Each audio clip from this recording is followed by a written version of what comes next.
आइए सुनिए, देखिए, समझिए सनातन सत्य। जैसी दृष्टि वैसी सृष्टि, दृष्टि विज्ञान। कुदरत, कुदरती रचना एवं कुदरत के कानून से शाश्वत सुख की प्राप्ति।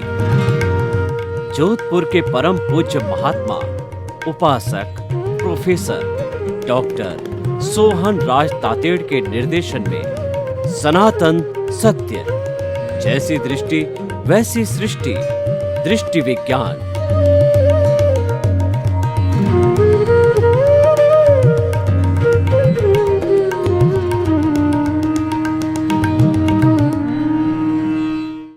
कि एक तरफ तो जड़ है और एक तरफ चेतन है।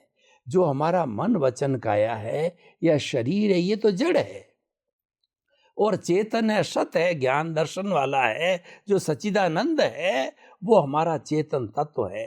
तो इन दोनों को बांधे किसने रखा है? जो मिश्र चेतन है उसने इसको बांध रखा है, जो कि आप अज्ञान कहते हैं, जो रिलेटिव सत्य कहते हैं। कृपया इस मिश्र चेतन को हम किस तरीके से अलग करें, यानी अज्ञान को हम किस तरह अलग करें, तो जड़ चेतन और मिश्र चेतन, इसकी व्याख्या अध्यात्म विज्ञान की दृष्टि से थोड़ा गहराई में जाकर के बताइए हमें। जड़ चेतन और मिश्र चेतन, आत्मा शरीर और आत्मा और शरीर के बीच जो मिश्र चेतन है वो प्रतिष्ठित आत्मा है।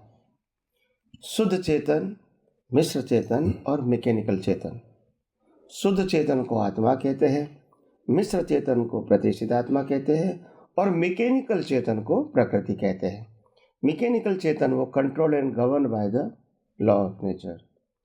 मिश्र चेतन है वो हमारा पुरुषार्थ है, और शुद्ध चेतन है वो हमारा मूल स्वरूप है।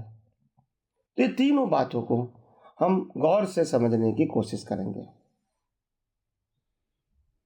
आत्मा क्या है? आत्मा कैटालिस्ट है।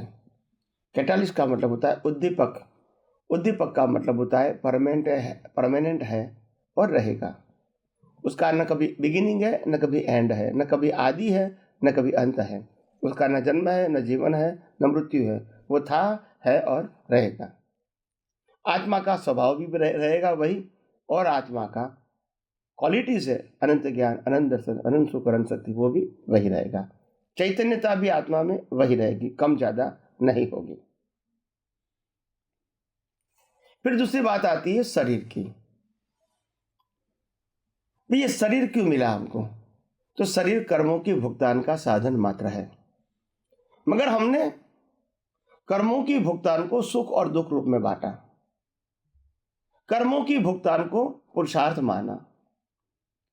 कर्मों की भुगतान को भी हमने प्राप्ति माना। कुछ पाया, कुछ खोया, ऐसा माना। बस ये हमारी गलती है,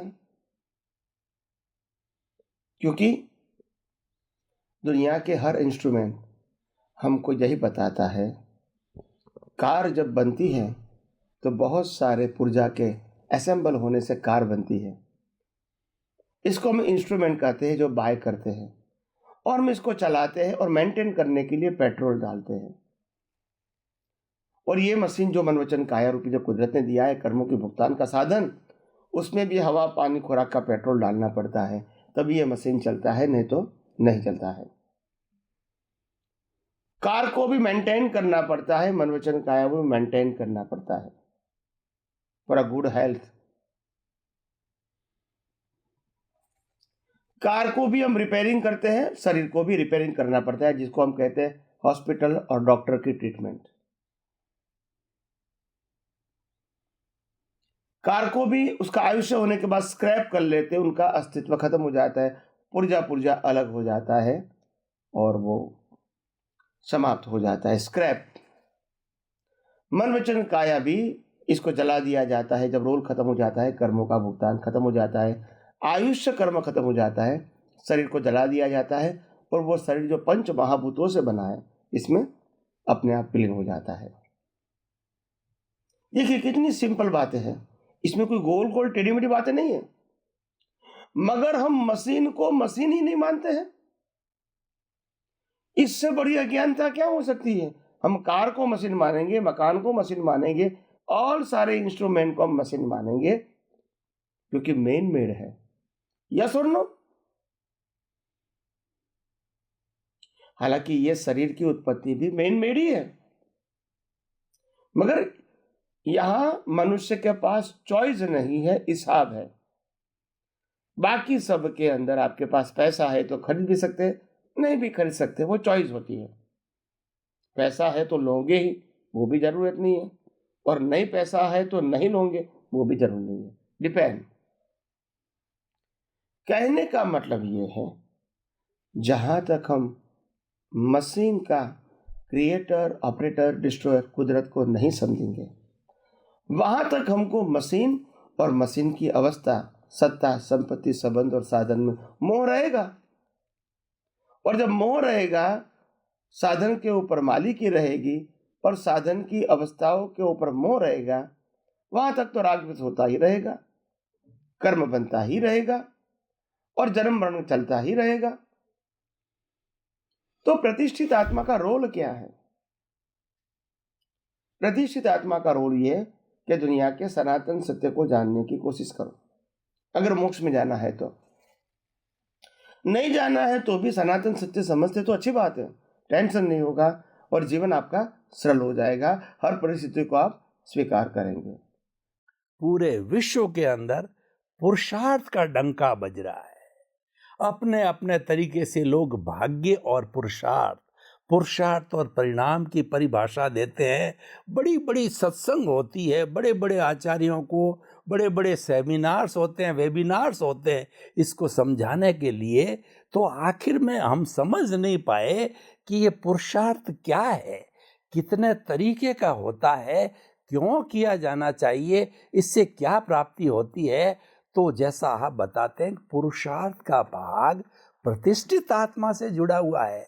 आत्मा को हमने बहुत सुना है, शरीर को, कर्म को, पुनर्जन्म को बहुत समझा है, लेकिन ये प्रतिष्ठित आत्मा आपके अध्यात्म विज्ञान की खोज है, ये हमारे रुचि का विषय है। क्योंकि जब खोज होती है, इन्वेंशन होता है नया, तो सबको इंटरेस्ट होता है, जानकारी मिलती है, और खोज ही होती है, वो जानकारी करनी भी चाहिए। तो प्रतिष्ठित आत्मा को पुरुषार्थ के संदर्भ में, अध्यात्म विज्ञान के संदर्भ में कृपया खोल करके बताइए, ताकि सभी हम आत्मागण और सभी लोग जो है उससे कुछ प्राप्त कर सके। अध्यात्म विज्ञान के अंदर पुरुषार्थ करने वाला जो है प्रतिष्ठित आत्मा, उसकी बहुत बड़ी वैल्यू है, और उनके पुरुषार्थ के माध्यम से ही पुनर्जन्म भी शक्य है, चारों गति भी शक्य है, और मोक्ष भी शक्य है। इतनी बड़ी उसकी वैल्यू है। वो ऐसे दिखता नहीं है, फिर भी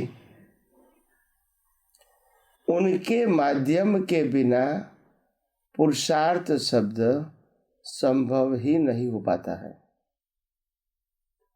as per the spiritual science. सामाजिक और धार्मिक माध्यमों के द्वारा हमने जो कुछ भी पुरुषार्थ की जो परिभाषा सुनी है, समझी है, वो ज़्यादातर सामाजिक कर्तव्य और धर्म के नीति नियमों का फॉर्मेट का पालन करना, उसी को पुरुषार्थ कहते हैं। और इससे विपरीत जीना, उसको नेगेटिव पुरुषार्थ कहते हैं, जो पाप और पुण्य की बात करने वाले हैं। वास्तव में पुरुषार्थ शब्द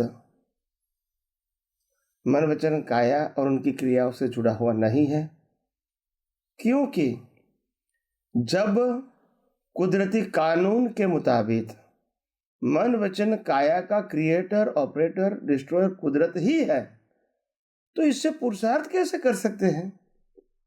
ये समझने की बात है, सोचने की बात है, सिद्धांत सोच समझने की बात है।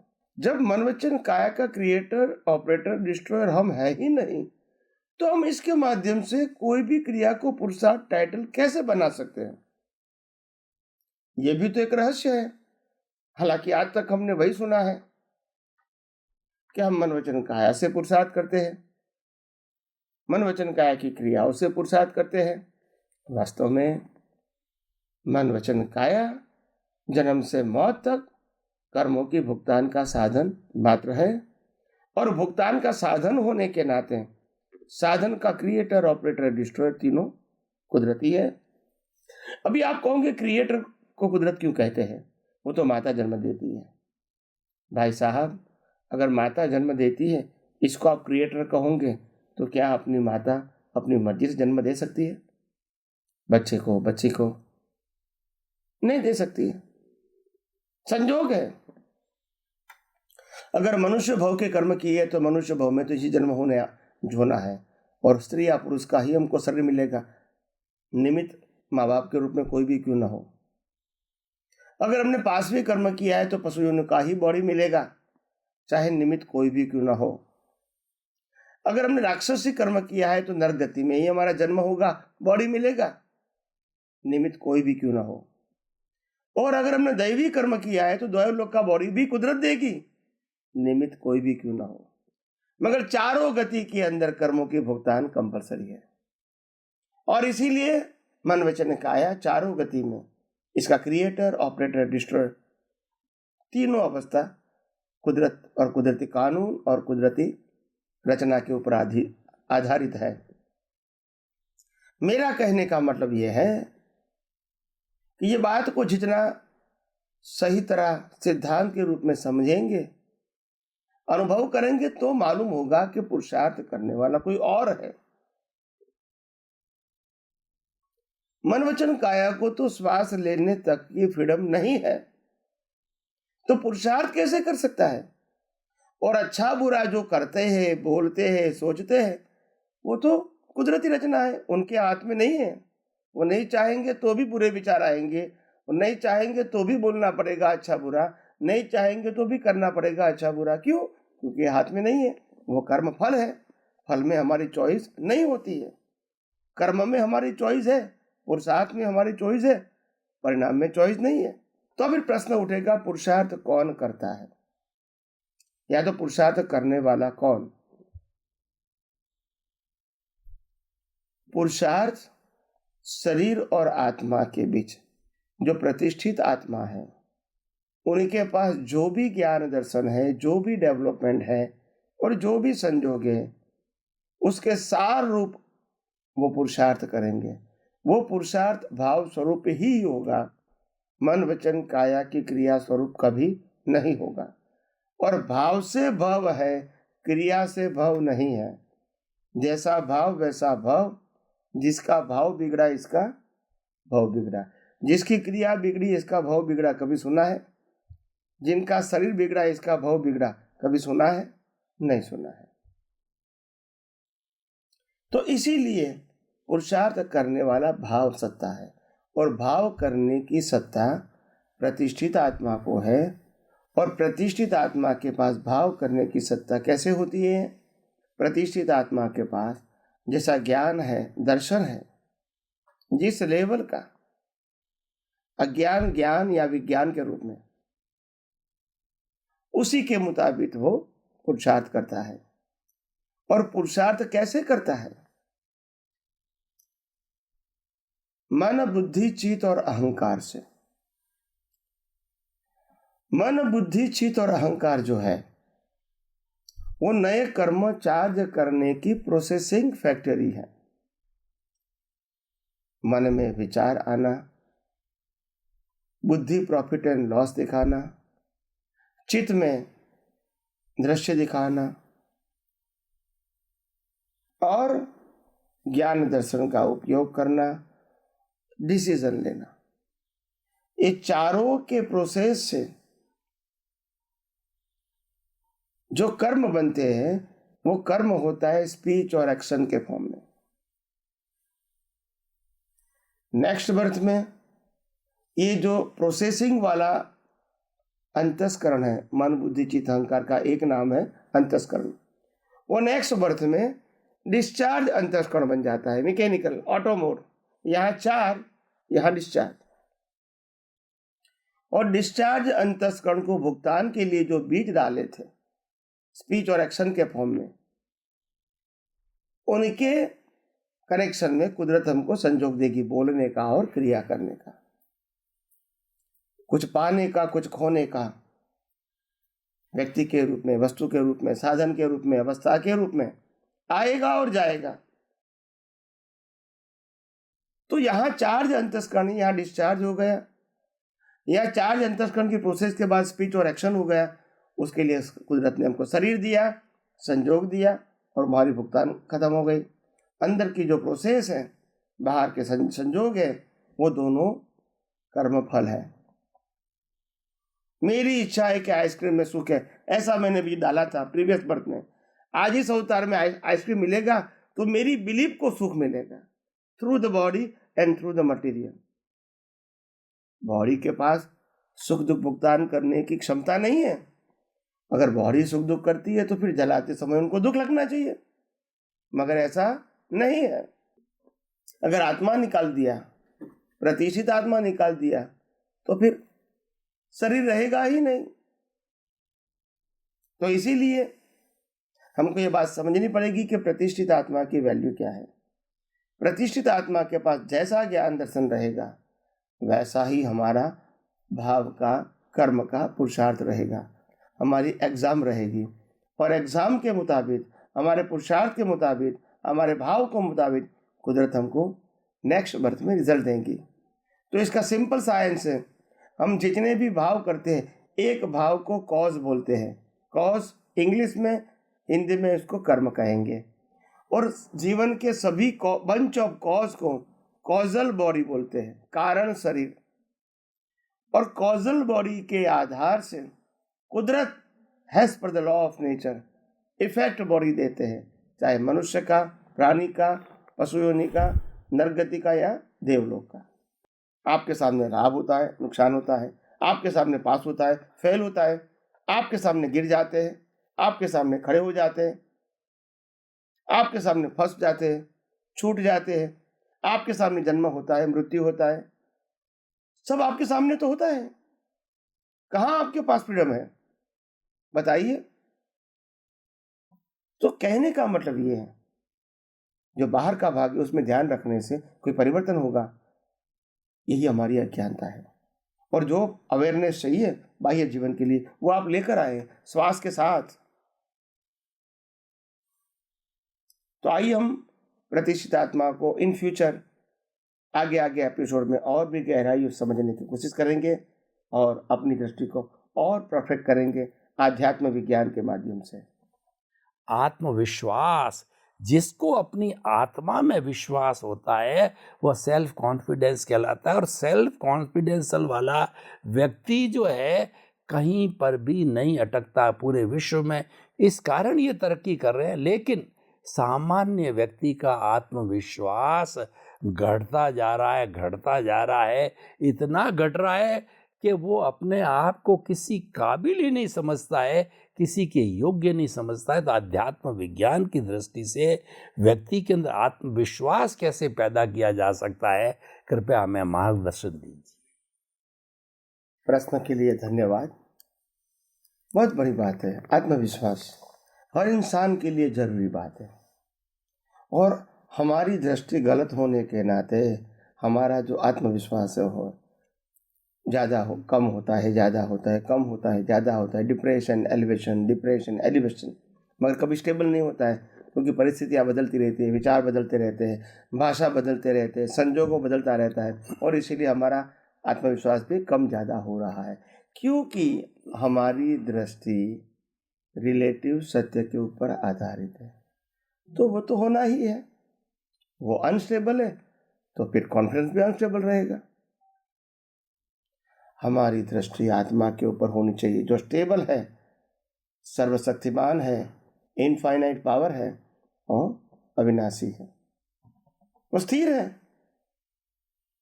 हम जब अस्थिर और टेम्परेरी के ऊपर विश्वास लगाएंगे तो क्या हमारा विश्वास टिक पाएगा लंबे समय के लिए? नहीं। जो स्थिर है, जो शाश्वत है, जो परमानेंट है, इनफाइनाइट पावर वाला है, अगर वहां दृष्टि रहेगी तो अपने आप स्थिरता भी आएगी और आत्मविश्वास भी आएगा। तो यहाँ गलती क्या होती है? दृष्टि में गलती कहाँ होती है? ये तो मैंने सिंपल समझाया।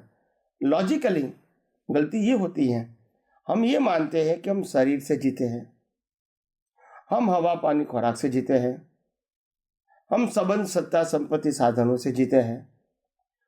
इन शॉर्ट, हम टोटली शरीर और शरीर के माध्यम से मिला हुआ संयोग के ऊपर आधारित है। ये हमारी दृष्टि है। वहां तक तो कंफ्यूजन है, वहां तक तो कॉन्फिडेंस आने की संभावना ही नहीं है। ये परिवर्तनशील है। तो फिर आत्मविश्वास कैसे आएगा? हमको हमारी दृष्टि बदलनी पड़ेगी। आत्मा है तो शरीर है, शरीर है तो संयोग है। संयोग के आधार से शरीर नहीं है और शरीर के आधार से आत्मा नहीं है। हमारी डिपेंडेंसी खुद ही टेम्पररी के ऊपर है, खुद ही अप्स एंड डाउन्स परिवर्तनशील होने वाले संयोग के ऊपर है।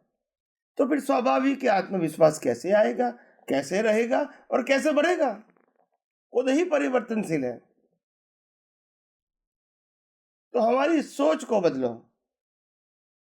आत्मा के आधार से शरीर है, शरीर के आधार से आत्मा नहीं है। शरीर को जलाने के बाद भी आत्मा रहेगा, मतलब वो शरीर के ऊपर डिपेंडेंट नहीं है। और शरीर के आधार से संयोग है। अगर शरीर नहीं है तो दुनिया है ही नहीं। सत्ता संपत्ति संबंध और साधन, अगर शरीर नहीं होता तो होता है? नहीं होता है। उसी को तो मृत्यु कहते हैं। तो हमको दृष्टि बदलना पड़ेगा। हम पहले अभी बाहर से अंदर जाते हैं। जो साधन संपत्ति सत्ता संबंध है तो शरीर की वैल्यू है, और तो फिर आत्मा है तो हम जीवित है, यानी उसकी वैल्यू लॉस कर दिया हमने और बाहर की वैल्यू बढ़ा दिया। सेकेंडरी वैल्यू शरीर की किया और थर्ड वैल्यू आत्मा की किया। उनकी हाजिरी से होता है। आध्यात्म विज्ञान में कहते आत्मा के आधार से शरीर है, शरीर के आधार से आत्मा नहीं है। तो वैल्यू किसकी होनी चाहिए? शरीर और आत्मा की बात होगी तो आत्मा की वैल्यू होनी चाहिए। और जब आत्मा की वैल्यू होगी, वो तो चेतन है, अविनाशी है और अन्य शक्ति वाला है।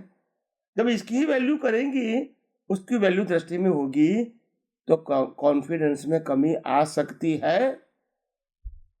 कॉन्फिडेंस में कमी आ सकती है? नहीं आ सकती है, क्योंकि वो तो चेतन अविनाशी अनंत शक्ति वाला है। उसमें कभी कम तो होगा ही नहीं। तो कॉन्फिडेंस कैसे जाएगा हमारा? अगर चला जाने का कहेंगे, डिप्रेस होने कहेंगे, कैसे होगा बताइए? Is stable and permanent. तो आत्मविश्वास बढ़ाने के लिए हमको ये बात समझना पड़ेगा कि चाहे अवस्थाएं रहे या न रहे, शरीर रहे या न रहे, मगर मैं हूं तो शरीर है, मैं हूं तो संयोग है, और मैं हूं तो दुनिया है। अगर मैं नहीं हूं तो दुनिया है ही नहीं। मगर हम क्या मानते हैं? दुनिया है तो हम हैं, दुनिया के बिना हम कुछ नहीं है। बस ये सोच को बदलना पड़ेगा। ये पूरे ब्रह्मांड के अंदर आत्मा की शक्ति से ज्यादा शक्ति ब्रह्मांड में चैतन्य के रूप में किसी के पास नहीं है। न चाहे राम के पास थी, न कृष्ण के पास थी, न महावीर के पास थी। क्योंकि राम कृष्ण महावीर की जो शारीरिक शक्ति थी वो भी तो कुदरत के अधीन थी और टेम्पररी थी। मगर आत्मा की शक्ति कुदरती कानून के ऊपर आधारित नहीं है और परमानेंट है, कभी कम ज्यादा नहीं होती है। तो हमारे आत्मा में, प्रत्येक आत्मा में जो पावर्स है, प्रत्येक आत्मा में जो चैतन्य स्वरूप है, प्रत्येक आत्मा जो अविनाशी है, वो परमानेंट है, टेम्पररी नहीं है। और उनके ऊपर रखा हुआ विश्वास वो कभी फेल नहीं हो सकता है, क्योंकि परमानेंट है। फेल कैसे होगा? जो परिवर्तन है उसमें पास फेल होता है, जो परिवर्तन है उसमें आने जाने का होता है, जो परिवर्तन होता है उसमें प्राप्ति और लॉस होता है। यहां तो संभव है ही नहीं। इसीलिए दृष्टि को बदलो। मैं हूं तो दुनिया है, मैं हूं तो शरीर है, मैं हूं तो साधन संपत्ति वैल्यू है। अगर मैं नहीं हूं तो मैं जंगल में जाऊंगा और जंगल के अंदर डायमंड, सिल्वर, गोल्ड, पेट्रोल, बहुत सारा केमिकल्स और कॉस्टली मटेरियल, यूरेनियम वगैरह है, पड़ा हुआ है। मगर इंसान नहीं है ना, आत्मा वाला इंसान नहीं है। वैल्यू कौन करेगा बताइए? गोल्ड सिल्वर डायमंड वहां पड़ा है, वहां जंगल के प्राणी भी है, पशु पक्षी भी है, वहां और सारे भी प्राणी हैं। क्या गोल्ड सिल्वर डायमंड की वैल्यू वो कर सकते हैं? तो वहां वैल्यू जीरो है। तो दुनिया की कोई भी चीज की वैल्यू क्या हमारे से ज्यादा हो सकती है? क्योंकि वैल्यूअर ही तो हम है। आखिर यही बात समझना है हमको।